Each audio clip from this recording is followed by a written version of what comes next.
Hello everyone, welcome back to my another mini blog. আজকে mini ব্লগটা কিন্তু আমার চ্যানেলে আমার সবথেকে বড় মিনি ব্লগ হবে। আর আজকে পরেছিলাম এই বড় ঢলঢলে মায়ের কুর্তিটা। তো কোনো রকমে পরে এটা বেরিয়ে গেছিলাম, কারণ একটা কাজ ছিল পৌরসভায়, যদিও সেই কাজটা হয়নি। জানি না কতবার ঘুরেছি, 4-5 বার তো মোটামুটি ঘোরা হয়েই গেছে।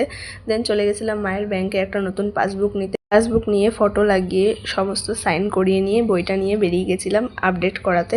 তো বইটা পুরো আপডেট করিয়ে নিয়ে চলে গেছিলাম শপিং মলে। আর প্রথমেই বলি, আজকে আমার সাথে ছিল আমার বোন। আর এই ব্যাংকের সমস্ত কাজগুলো আমিই করি যখন বাড়ি আসি, কারণ আমার বাবা থাকে সবসময় কাজে। আর আমার মা এই ব্যাংকের ব্যাপারগুলো সামনে একটা বোঝে না, আর আমার বোন তো ছোট, ও তো আরোই বোঝে না।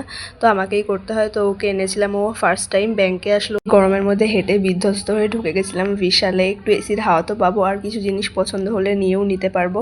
তো টি শার্টের সেলগুলো কিন্তু অফ হয়ে গেছিলো, তো টি শার্ট আর নিইনি। 99 ছিল, বাট এখন 199 হয়ে গেছে।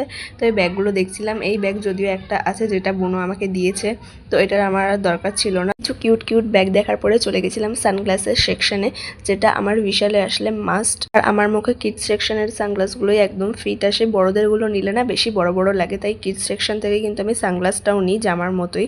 জামা, জুতো, সানগ্লাস সমস্ত কিছুই আমার কিডস সেকশন থেকেই নেওয়া। তো এখানে আমি কিডস সেকশন থেকে সিলেক্ট করেছিলাম এই সানগ্লাসটা, যেটা কিন্তু বাচ্চাদের একদমই বোঝা যাচ্ছিল না নেওয়ার পরে।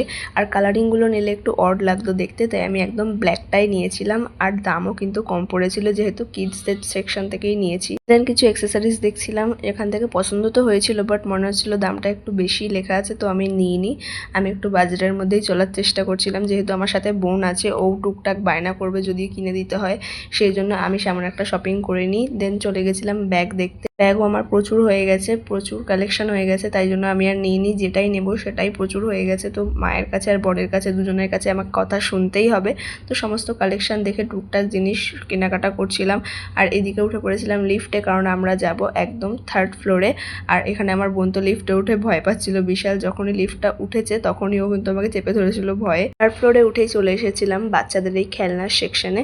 আর এখানে আমার চোখ পড়ে গেছিলো এই সফট টয়টার দিকে, কতটা কিউট লাগছে তোমরাই দেখো।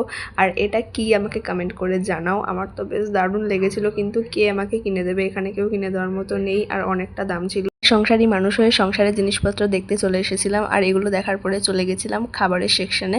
আর এখানেই খুঁজছিলাম যে কি নেওয়া যায়, কিসের ওপর অফার আছে যেটা আমি নিতে পারবো, নিলে আমার লাভ হবে।